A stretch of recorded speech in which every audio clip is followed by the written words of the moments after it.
Mradi hii ambayo umeona leo Rais Ruto ameweka msingi ya kujenga manyumba ya bei nafuu kwa wananchi. Hii ni moja ya mpango ya serikali ya kusaidia wananchi. Hii mpango ya manyumba ya hali ya chini ni mpango ya serikali, na hii mpango tulianza zamani sana. Maana yake tuko na shida 5. Haki ya kibinadamu. Ya kwanza, haki ya kuishi. Pili, haki ya chakula. 3, haki ya malazi. 4, haki ya afya njema.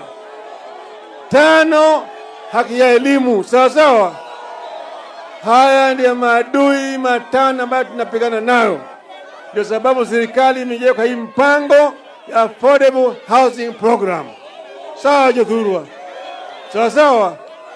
Ndio sababu sisi hapa tumepeana hapa ekari 5 kwa serikali ijenge manyumba kwa wananchi wetu.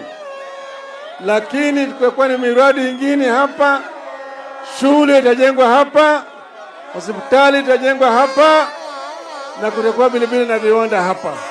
Sawa sawa Jothurwa? Mnanielewa vizuri? Sasa Halo. Sisi tumesema tunataka kuboresha hali ya maisha ya wananchi wetu. Hatuwezi kusema sisi tunangoja serikali nyingine. Tunasema serikali hii ya sasa ifanye kazi kwa watu wetu, sio? Tunataka namna hiyo. Tunataka namna hiyo.